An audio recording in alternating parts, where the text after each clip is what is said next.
Ahora sí, de nuevo, buenas tardes. De veras, hermanos, el Señor es bueno y nos da el privilegio de estudiar su palabra. Y me da mucho gusto ver que tantos de ustedes han viajado, han venido de otros lugares, tan solo con el propósito de aprender de la palabra del Señor. Y es precisamente lo que vamos a hacer en estos 2 días y medio. Vamos a estudiar el libro del Apocalipsis. Enseñé este libro en la ciudad de Monterrey hay unos 5 años, algo así, y lo enseñé en el campo Río Escondido con una temperatura de 43 grados, sin aire, sin nada, enseñando 8 a 10 horas cada día. Durante 5 días enseñé todo el libro del Apocalipsis y después hice mis votos con el Señor y le dije: Señor, te prometo, jamás lo vuelvo a hacer. Y hasta el día de hoy no lo he hecho, ni pienso hacerlo. Gracias al Señor, esta vez vamos a enseñar este libro en 2 secciones. Y en esta conferencia tan solo vamos a ver los 11 primeros capítulos de este libro tan importante. Son 22 capítulos, así que vamos a ver la primera mitad aquí en Querétaro, y entonces en Monterrey el otro año vamos a ver los capítulos 12 al 22. Pero es un libro tan importante, este libro del Apocalipsis. No hay otro libro que pueda estimular la imaginación como el libro del Apocalipsis. Y es interesante saber que este libro era un libro casi desconocido hasta los últimos 50 a 100 años. Muchos de los grandes teólogos han confesado su falta de capacidad para comprender este libro. Martín Lutero estaba tan frustrado por no entenderlo que quiso sacarlo de la Biblia. Y otros han tenido la misma frustración. Sin embargo, creo con todo mi corazón que nosotros somos la generación que vamos a ver los preparativos para las cosas que tenemos aquí en este libro del Apocalipsis. No podemos fijar una fecha para la segunda venida del Señor, ni podemos rebajarnos al fanatismo, pero todas las indicaciones, todas las señales que podemos ver en la Biblia testifican que vivimos nosotros los últimos días antes del fin de esta dispensación de la obra de Dios. Y aunque no sabemos ni la fecha ni la hora, la Biblia nos indica que vamos a saber cuándo aquel día se nos acerca, como estuvimos comentando anoche. Vamos a ver los tiempos y las sazones, aunque será imposible determinar la fecha ni la hora de su venida. Pablo, en su primera carta a los tesalonicenses, dijo que el día del Señor sería repentino, como ladrón en la noche. Pero también dijo: mas vosotros, hermanos, no estáis en tinieblas para que aquel día os sorprenda como ladrón. En el Antiguo Testamento, el profeta Daniel escribió un libro que contiene mucho material, que es paralelo o que complementa lo que vamos a encontrar aquí en el libro del Apocalipsis. Indudablemente nos estaremos refiriendo a menudo al libro de Daniel durante este estudio del Apocalipsis, porque los 2 libros tienen una conexión íntima. Hay indicación en la Biblia que el mismo Daniel no entendió totalmente su propia profecía. Y la razón que eso nos da es que no era el tiempo para que lo entendiera. En capítulo 12 de Daniel, quizás sería bueno echar una mirada a Daniel capítulo 12 antes de comenzar aquí en Apocalipsis. Y tan solo estamos hablando de cosas de la introducción, pero aquí en Daniel capítulo 12, versículo 8, Daniel dice: y yo oí, mas no entendí, y dije: Señor mío, ¿cuál será el fin de estas cosas? Él respondió: anda, Daniel, pues estas palabras están cerradas y selladas hasta el tiempo del fin. Y con mucha razón, nadie ha podido entender la profecía de este libro de Daniel hasta estos días, hasta este siglo. Porque creo, como dije, que nosotros estamos viviendo los últimos días antes de la segunda venida de nuestro Señor Jesucristo. Y por lo tanto, yo creo que por eso muchos han tenido gran dificultad y frustración en comprender el libro del Apocalipsis, por la misma razón. No ha sido el tiempo. Pero ahora que estamos viendo todos los preparativos para estos sucesos, yo creo que el Señor nos da más luz cada día en cuanto a estos libros de profecía, porque vivimos los últimos días. Ahora es tiempo para entender estas cosas. Otro libro que tiene una relación estrecha con el Apocalipsis es el libro de Génesis. Y esto nos ayuda a entender que la Biblia, en realidad, en cuanto a su estructura, en cuanto a su forma, no se debe entender como una línea que comienza acá, terminando allá, sino la Biblia se ve como un círculo, porque lo que vemos en el libro de Génesis es lo que vemos también en el libro del Apocalipsis. Vemos el plan original de Dios, luego vemos el pecado del hombre y todas las consecuencias. Luego pasamos por toda la historia de la raza humana y la gran lucha entre Satanás y el hombre y Dios para frustrar el plan de Dios. Luego podemos ver la gran victoria que ganó el Señor Jesucristo en la cruz. Y por fin llegamos al libro del Apocalipsis para ver el cumplimiento de todo lo que Dios pensó desde un principio. Y cuando llegamos al capítulo 22 de Apocalipsis, en realidad estamos de nuevo en Génesis, primer capítulo. La Biblia es un círculo, porque vamos a ver que ni el pecado ni el diablo pueden frustrar el plan de Dios, porque Dios es soberano. Y vamos a tomar unos minutos para considerar algunos de los paralelos y también contrastes asombrosos entre estos dos libros de Génesis y Apocalipsis. Y en sus notas tienen ustedes una gráfica con espacios y voy a ir un poco rápido y es probable que no vas a alcanzar a apuntar todo lo que voy a decir. Por eso quiero animarte a comprar el video y así puedes pararlo cuando quieres y tranquilamente escribirlo todo. Y eso digo, hermanos, no por querer vender los videos, porque no recibo ni un centavo. Y la realidad es, no sé a dónde va ese dinero, no sé cómo se ocupa, porque no me meto en estas cosas. Pero la idea es proclamar la palabra del Señor. Y para estudiar el libro del Apocalipsis, de una forma, pues más o menos profunda, 40 horas es poco, es decir, 20 horas en esta conferencia y 20 horas en la otra conferencia, y por eso vamos a correr, y voy a dar muchas veces la referencia y decir lo que dice en otras palabras sin tomar el tiempo para buscar la referencia. A veces tan solo les doy las referencias para sus notas personales, para que luego uno pueda reflejar y estudiar estas cosas. La idea mía es darles lo más posible en las horas que tenemos. Y algunos de ustedes pueden escribir muy rápido. Otros ya hace muchos años que no han estado en la escuela y les cuesta escribir.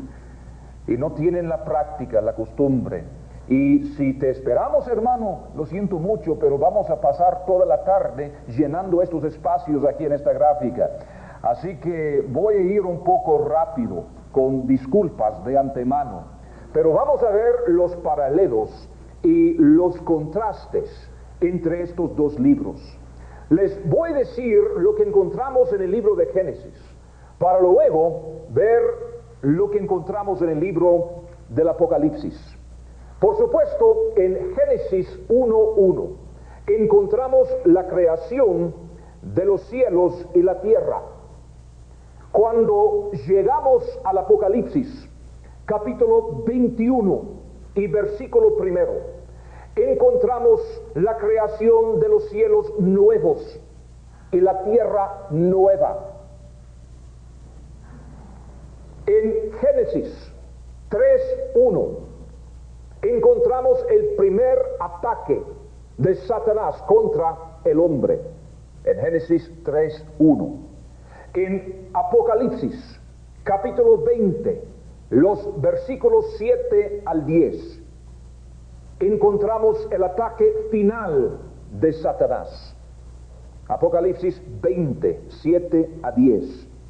En Génesis 1, versículo 16, el Señor hace el sol para señorear en el día.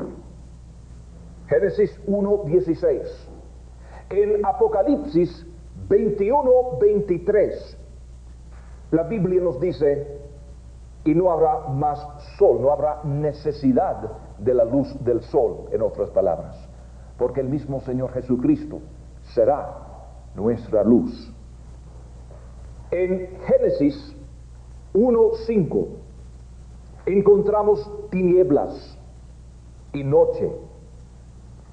En Apocalipsis 22, versículo 5, dice, no habrá allí más noche.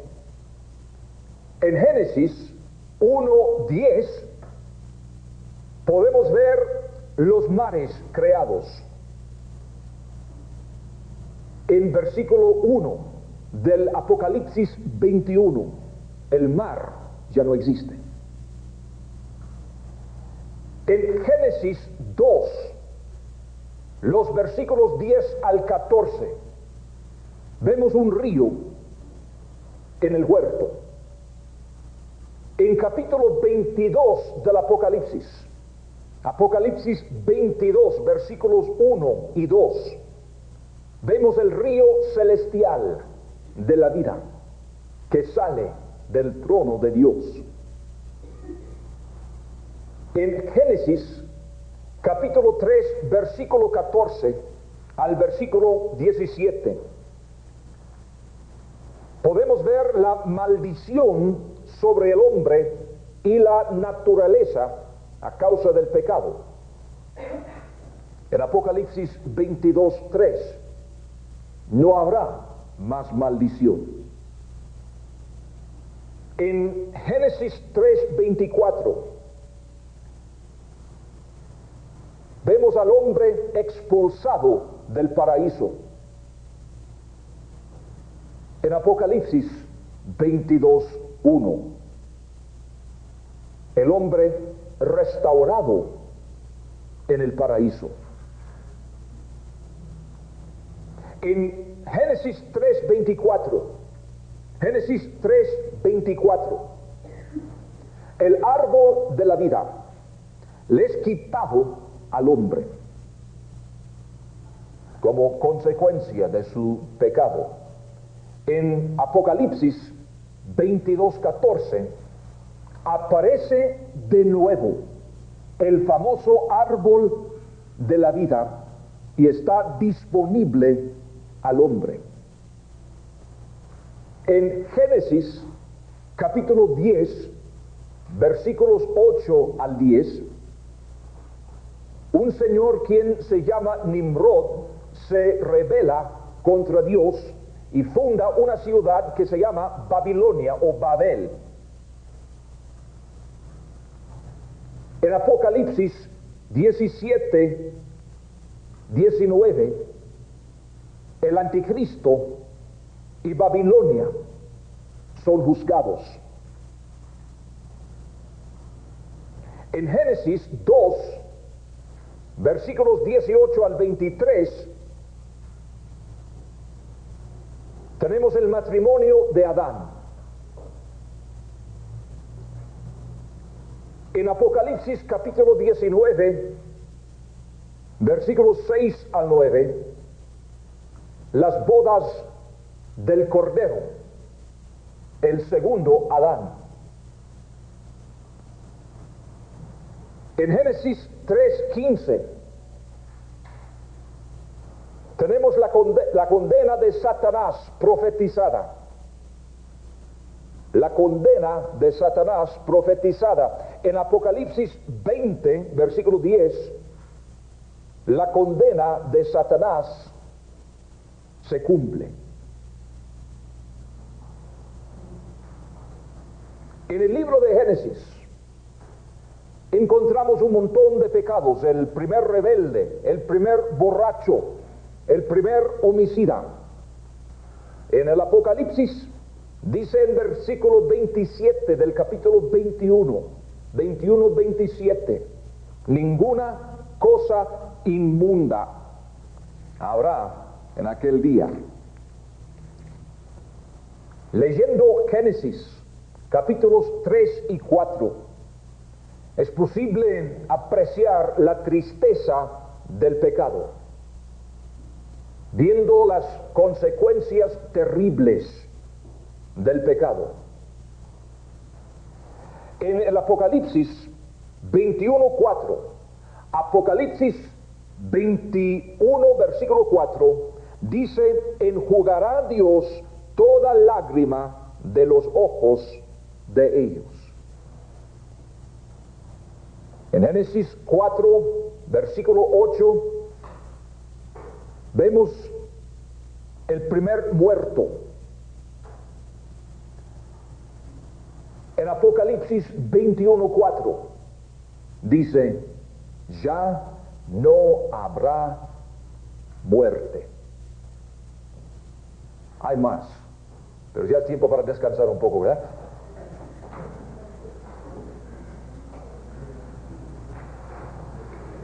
Ahora, las cosas específicas que les... ¿Y por qué están haciendo así? Las cosas específicas que les di no son tan importantes, pero sumando todo esto, uno puede apreciar el ambiente que se crea en la Biblia viendo el plan original de Dios en Génesis y las consecuencias del pecado, y por fin el cumplimiento del plan de Dios en el libro del Apocalipsis. Generalmente, al estudiar el libro del Apocalipsis, si uno lee algún comentario, hay una larga introducción explicando las distintas escuelas de interpretación, los símbolos, los datos históricos, etc. No quiero decir que todo esto no es importante, porque lo es, pero creo que sería mejor iniciar de inmediato la exposición del libro, versículo por versículo, y trataremos lo demás cuando sea necesario, en el contexto de la Biblia, porque en realidad lo que nos interesa no es lo que diga algún estudioso, lo que nos interesa es lo que dice la Biblia. Nuestra meta no es hacerle un teólogo o erudito bíblico, sino mostrarle cómo este libro, misterioso para muchos, es de gran importancia para nuestras vidas cotidianas. Y vamos a ver tantas cosas prácticas en este libro. Claro que es un libro profético, claro que mucho está por suceder. Sin embargo, hay tanta enseñanza práctica en este libro. Ahora, yo tengo no sé cuántos comentarios sobre el libro del Apocalipsis, y no sé cuántos más he leído en los últimos 25 años, quizá más de 50, no sé. Y hay tantas opiniones, tantas ideas, tantos diagramas, etc. Y como les dije, yo creo que cada día, por ver lo que estamos viendo en el mundo, es posible entender más y más lo que este libro dice. Y cada día estoy más y más convencido de que lo que Dios dice, lo dice literalmente. Dice lo que quiere decir y quiere decir lo que dice. Que hay tantos que están buscando algo escondido, algún misterio ahí en el libro del Apocalipsis. Y en realidad, y esta es la clave de todo este curso, en realidad vamos a ver que el libro del Apocalipsis es quizá uno de los libros más fáciles de entender en la Biblia. No quiero contradecir lo que he dicho, pero creo que vamos a ver que hablando de entender lo que dice, es uno de los libros más fáciles, pero es quizá el libro más difícil de creer. Y ahí está el problema. Ahí está el problema. No es tan difícil entender las palabras. No es tan difícil entender lo que Juan escribe. Pero si uno acepta literalmente lo que Juan dice, las implicaciones son tan trascendentales que es difícil creer lo que dice. Pero por eso digo que cada día es más fácil, porque cada día que pasa estamos viendo más y más los preparativos, más y más la factibilidad de todo lo que estamos viendo acá en este libro. Así que si una cosa quiero decirles el día de hoy, es que este libro en realidad no es tan difícil de entender, pero es sumamente difícil de creer. Y como digo, vamos a correr y no habrá tiempo para que cada quien encuentre cada referencia. Lo tengo por entendido que todos ustedes son líderes y capacitados en la palabra del Señor y por eso están. No es una campaña evangelística lo que estamos realizando esta semana, no es una conferencia para animar a los desanimados en la iglesia. Es una conferencia para aquellos que de veras tienen el deseo de profundizarse en la palabra del Señor y crecer y conformarse más y más a la imagen de nuestro Señor Jesucristo y estar al tanto de lo que está pasando en este mundo lleno de pecado y estar preparados también para la venida de nuestro Señor. Así que con todo esto voy a suplicar que abran sus Biblias al Apocalipsis, primer capítulo, primer versículo. Ahora, Padre Santo, te suplico que nos abras los ojos espirituales, los corazones, para poder recibir tu palabra. Señor, tú me has enseñado tanto en este libro, me has dado varias oportunidades para enseñar su contenido. He visto, Señor, tantas bendiciones. Te suplico que me des las palabras adecuadas para comunicar y expresar lo que has puesto en mi corazón. Te suplico, Señor, que podamos no tan solo entender con el intelecto, sino que podamos aplicar estas enseñanzas y estas verdades a nuestras vidas.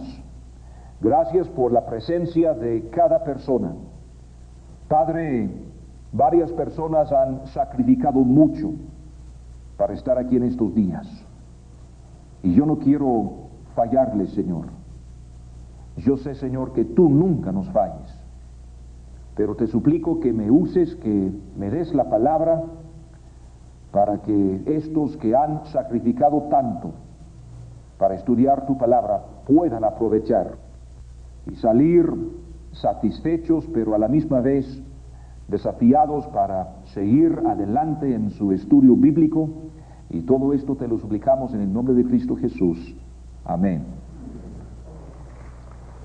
La revelación de Jesucristo que Dios le dio para manifestar a sus siervos las cosas que deben suceder pronto, y la declaró enviándola por medio de su ángel a su siervo Juan, que ha dado testimonio de la palabra de Dios y del testimonio de Jesucristo y de todas las cosas que ha visto.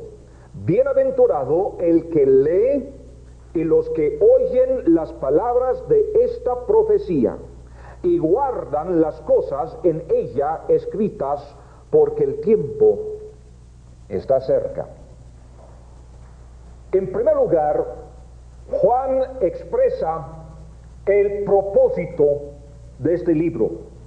En este primer versículo tenemos el propósito expresado. Dice que es la revelación de Jesucristo. Y es a propósito la misma palabra que se encuentra en el título, porque la palabra castellana Apocalipsis viene directamente del griego apocalypsis, que quiere decir quitar el velo, destapar, es decir, revelar. Y lo que tenemos aquí en este libro es una revelación. Pero la frase, en realidad, aquí en el primer versículo, la revelación de Jesucristo, tiene doble sentido gracias a la preposición. Estudiando los idiomas, creo que las palabritas que más problemas nos dan son las preposiciones, porque admiten tantos significados. En primer lugar, dice la revelación de Jesucristo. Se puede entender como una revelación de o procedente de Jesucristo, pero a la misma vez se puede entender como una revelación en cuanto a Jesucristo, es decir, algo que revela quién es el Señor Jesucristo. Y algunos dicen, pero hermano, ¿qué dice el griego? Dice la revelación de Jesucristo, con el mismo doble sentido. Y aprendí hace muchos años que cuando nos encontramos en una parte de la Biblia donde existe este doble sentido, sin posibilidad de resolverlo, que es a propósito, porque en realidad así es el libro, es algo procedente del Señor Jesucristo. Es una revelación que el Señor Jesucristo le da a su siervo Juan. Pero a la misma vez el contenido de esta revelación gira alrededor de la persona de Jesucristo. Así que en todo sentido es una revelación de Jesucristo, precisamente como la Biblia nos dice. Una verdad absoluta. Podemos saber, Jesucristo es el tema principal de este libro, más que cualquier otro libro del Nuevo Testamento. La revelación de Jesucristo que Dios le dio para manifestar a sus siervos las cosas que deben suceder pronto. Pronto. Y algunos dicen, pero Juan escribió estas palabras hace 1900 años. La palabra pronto es una palabra que también admite varios sentidos. Entajai en el griego es una frase que, bueno, su sentido primordial no es el de inminente, sino quiere decir que cuando sucedan estas cosas, sucederán con mucha rapidez. Es decir, este libro se trata de eventos repentinos que van a suceder así nomás, en un abrir y cerrar de ojos. Estas cosas van a suceder. Puede ser mañana, puede ser pasado mañana, o puede ser hasta el otro siglo. Pero al suceder estas cosas, todo va a suceder pronto, así nomás, bien rápido. Una de las escuelas de interpretación de los teólogos es una escuela que se llama la escuela histórica de interpretación.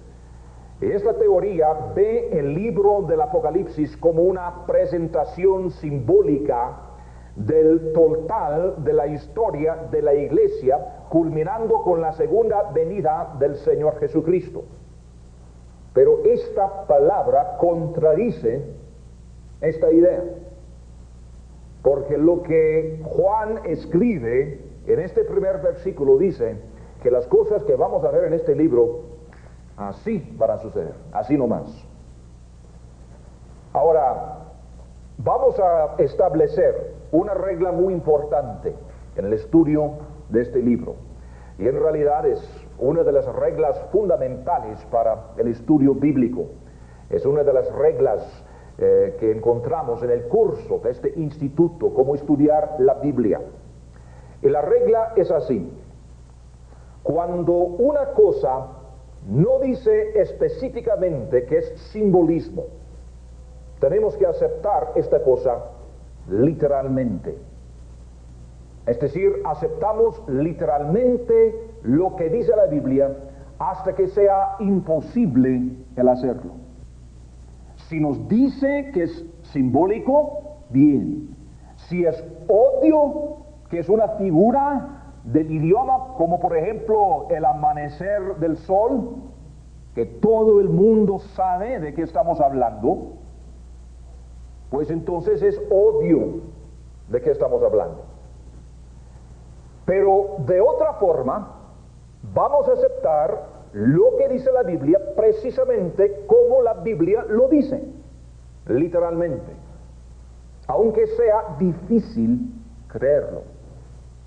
Porque, como digo, cada día que pasa es más fácil creerlo, literalmente lo que dice. Yo acepté al Señor Jesucristo como mi Salvador hace unos 27 años ya. Y con tan solo 27 años, que no son muchos, porque todavía soy muy joven, pero en estos años he visto tantos cambios en este mundo. Hablemos tan solo de México, los cambios que hemos visto en este país en estos 20 o 25 años. Que cosas que no entendí hace 25 años, ahora las puedo entender, porque ya son una realidad, cuando antes ni eran sueño, y ahora existen. Y cada día más y más y más sucede. Para entender literalmente lo que este libro nos dice. Y como digo, no quiere decir todo esto que tenemos que desechar la inteligencia. Había cosas por las cuales Juan no halló palabras adecuadas.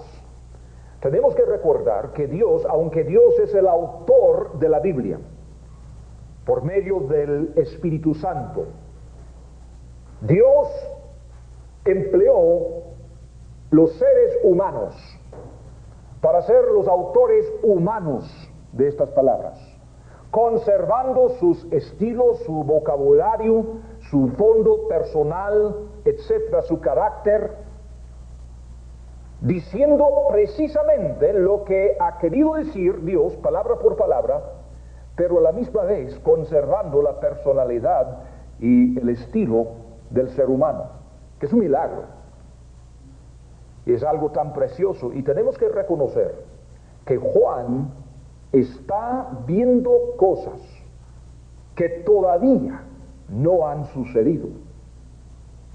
Y tiene la limitación de un vocabulario del primer siglo.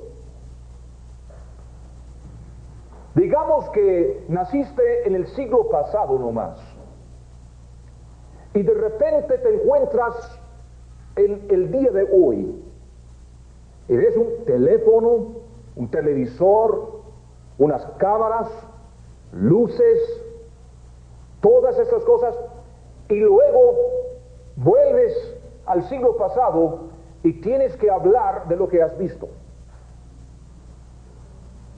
Ahora, ¿qué harás para comunicar, para explicar lo que has visto?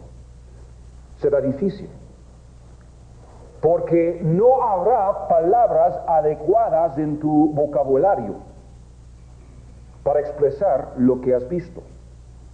El mundo hoy en día está cambiando de una forma tan rápida que los idiomas no alcanzan.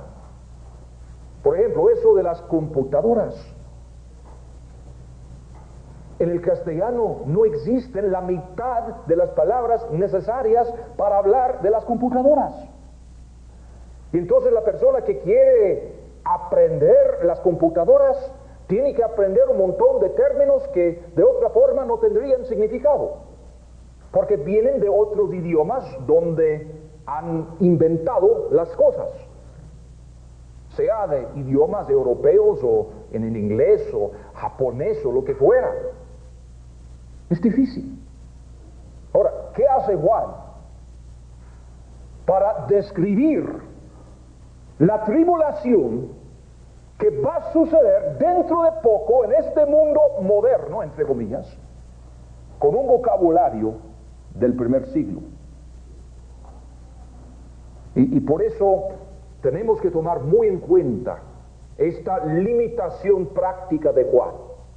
Y no quiere decir que no nos dice la verdad. Cada palabra que nos dice es la palabra inspirada del Espíritu Santo de Dios, pero siempre con las limitaciones del vocabulario de Juan. Y así es Dios. Los hombres son sus instrumentos. Cuando Pedro escribe, su vocabulario no es tan elocuente como el vocabulario de Pablo, un hombre bien preparado. Pero ¿sabes qué?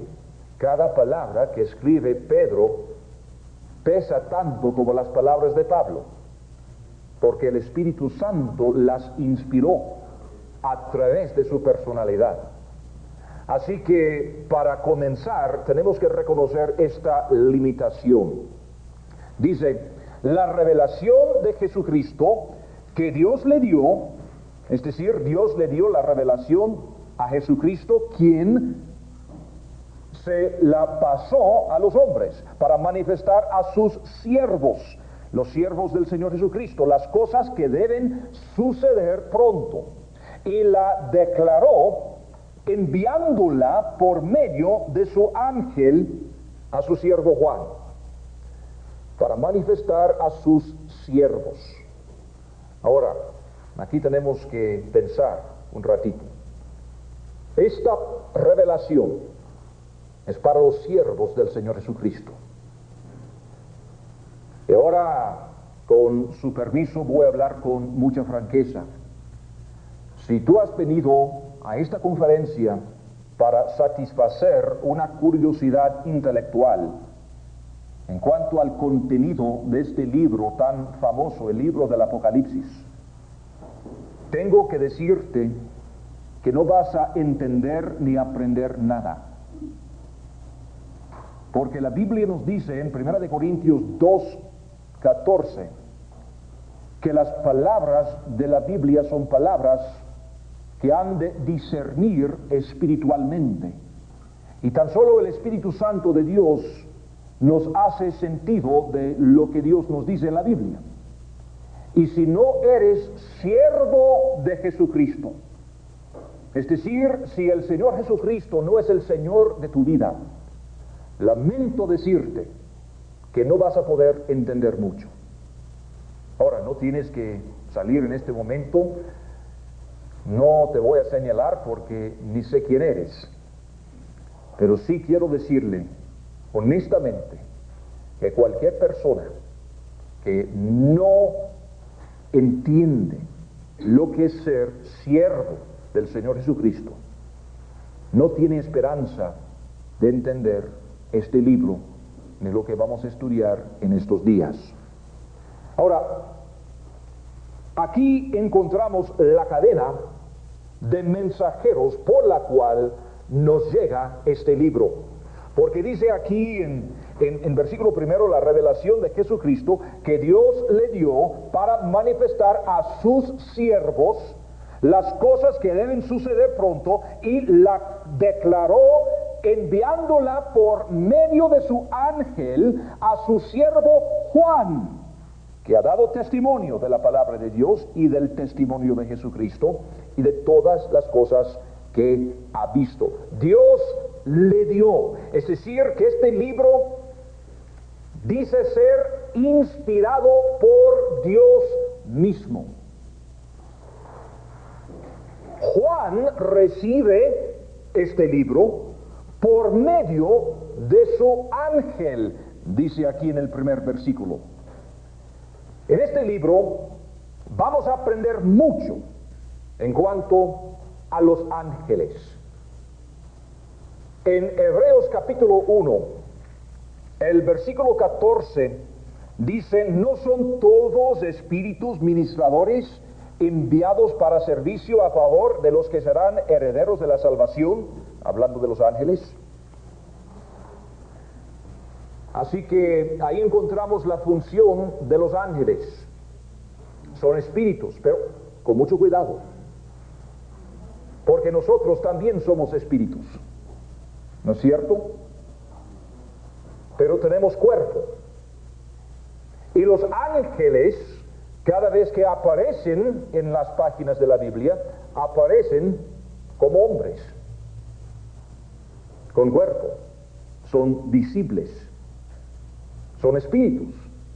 Pero Pablo nos habla en 1 de Corintios capítulo 15 de cuerpos terrenales y cuerpos celestiales. Así que tenemos que tener mucho cuidado para entender que los ángeles no son tan solo espíritus invisibles. En el mundo espiritual, y lo que les voy a decir es una observación nada más, en el mundo espiritual Dios trabaja por medio de su Espíritu Santo. Pero cuando Dios quiere intervenir en el mundo físico, muchas veces opera por medio de sus ángeles. Y así podemos distinguir entre estas dos funciones. Cuando Dios hace algo en la esfera espiritual, es por medio de su Espíritu Santo. Y cuando Dios quiere interponerse de alguna forma en el mundo físico, lo hace a través de sus ángeles. Y todo esto vino, según versículo primero, a su siervo Juan. Ahora, ¿quién es? Aunque algunos lo han tratado de negar, este Juan es el mismo apóstol Juan, uno de los 12. El mismo quien escribió el Evangelio que lleva su nombre y los 3 libros chiquitos al final del Nuevo Testamento. No tenemos tiempo en este curso para entrar en todas las razones, pero son obvias y no son tan difíciles para cualquiera que quisiera estudiarlo. La única razón que algunos quieren decir que otro Juan escribió este libro es porque no quieren aceptar lo que dice y buscan cualquier pretexto. Y una de las cosas que tendrás que aprender estudiando los libros que se han escrito acerca de la Biblia es que los teólogos muchas veces no tienen necesidad de lógica ni razones para decir lo que dicen. Muchos dicen cosas sin ninguna evidencia, simplemente porque no quieren aceptar lo que dice la Biblia. Porque si aceptan lo que dice la Biblia, tendrían que someterse a su enseñanza. Y como cualquier otro hombre, no quieren. Y por eso digo, no me importa si un hombre tenga un montón de títulos y quiere escribir un libro sobre el Apocalipsis. Si no es un siervo legítimo del Señor Jesucristo, no entiende lo que dice. Y uno no puede confiar en lo que dice. Y de nuevo llegamos al mismo punto. ¿Quién o qué es nuestra autoridad? ¿El teólogo, el estudioso, el profesor o la Biblia? De mi parte, me quedo con la Biblia, muchas gracias. Aquí me mantengo. Porque he aprendido que aunque hay muchos teólogos quienes aman al Señor Jesucristo y son siervos de Él, hay también muchos más que no son siervos del Señor. Hace poco, trabajando en un curso que estoy recibiendo, me tocó leer un libro acerca de unos teólogos contemporáneos en Europa, supuestamente de los más evangélicos en el continente el día de hoy. Y un señor trabajando en su doctorado había viajado a Europa para entrevistar con algunos de estos teólogos. ¡Qué tremendo! Yo tuve que escribir un papel sobre este libro y la conclusión que saqué es que quizá de los 12 entrevistados, quizá 2 son cristianos.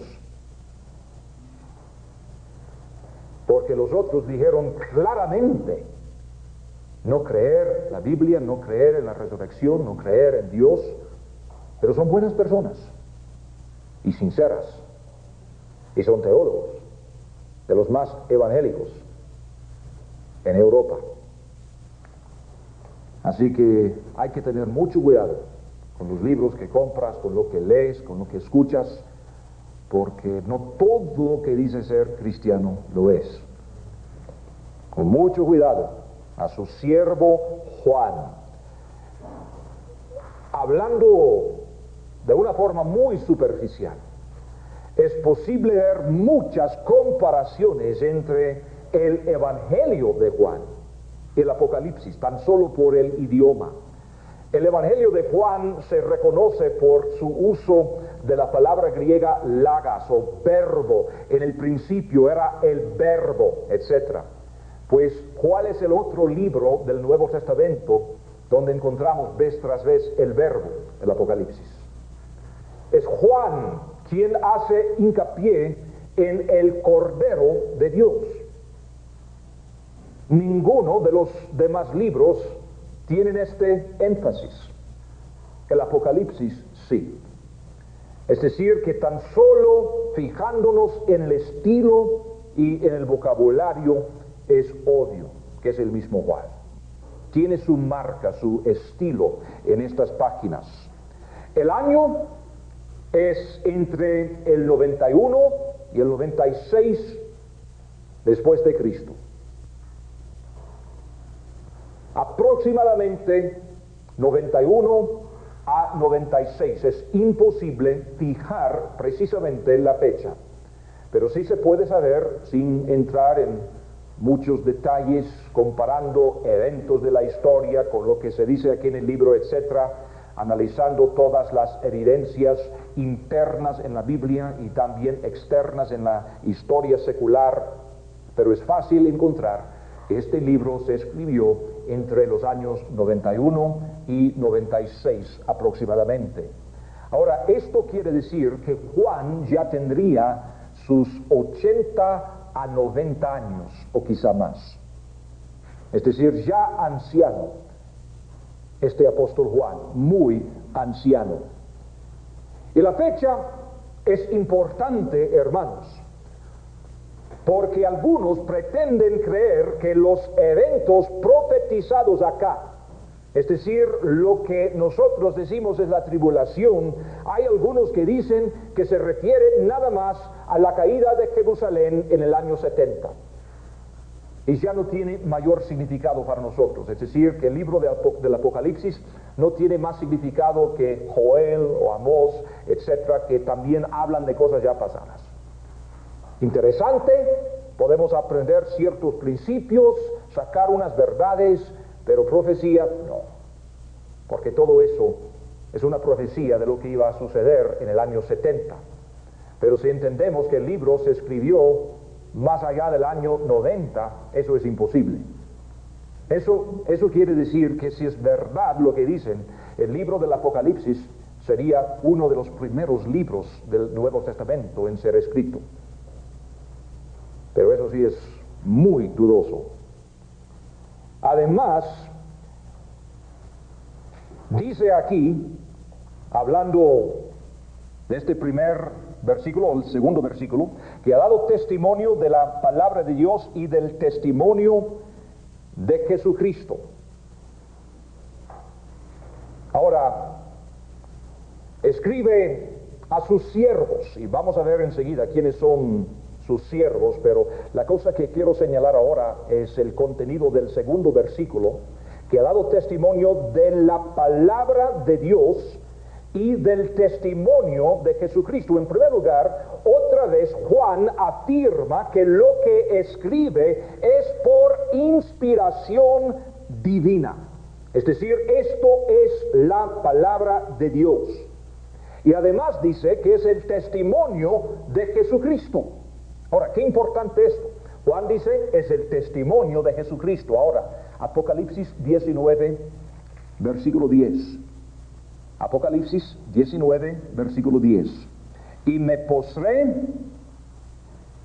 a sus pies para adorarle, y él me dijo, mira, no lo hagas, yo soy consiervo tuyo y de tus hermanos que retienen el testimonio de Jesús, adora a Dios. Ahora, fíjense, porque el testimonio de Jesús es el espíritu de la profecía.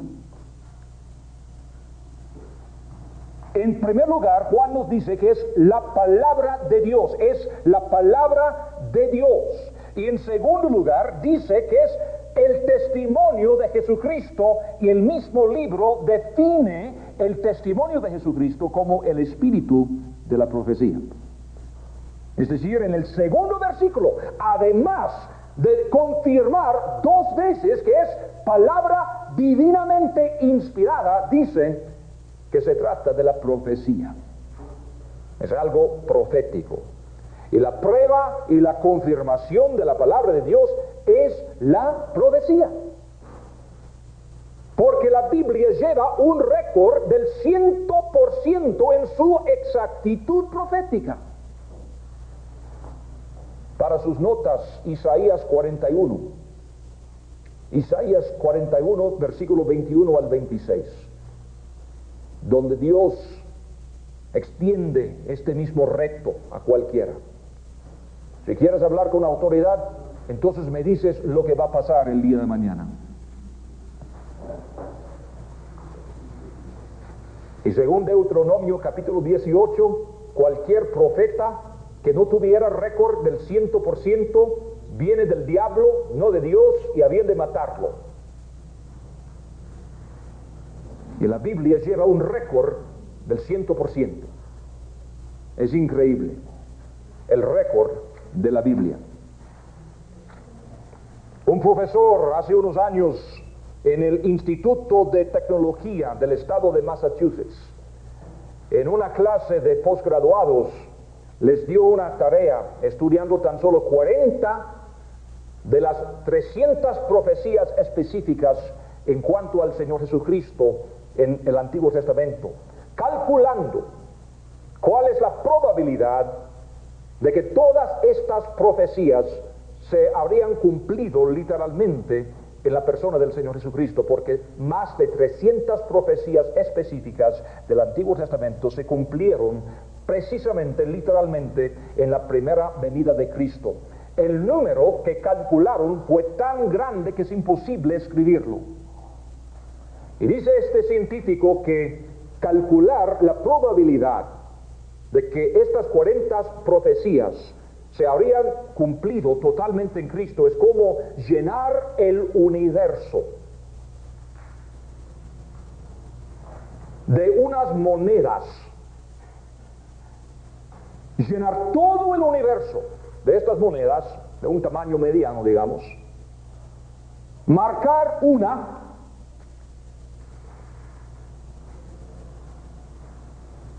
y decirle a un ciego, puedes escoger una. Y la probabilidad de escoger la marcada es la misma probabilidad de que todas estas profecías se habrían llevado a cabo en la persona del Señor Jesucristo. Y calcularon tan solo 40 de más de 300. El testimonio de Jesucristo es el espíritu de la profecía. Si alguien tiene dudas en cuanto a la Biblia, hay que estudiar un poco la profecía. Pero ahora, lo que nos toca hacer es descansar unos 5 minutos.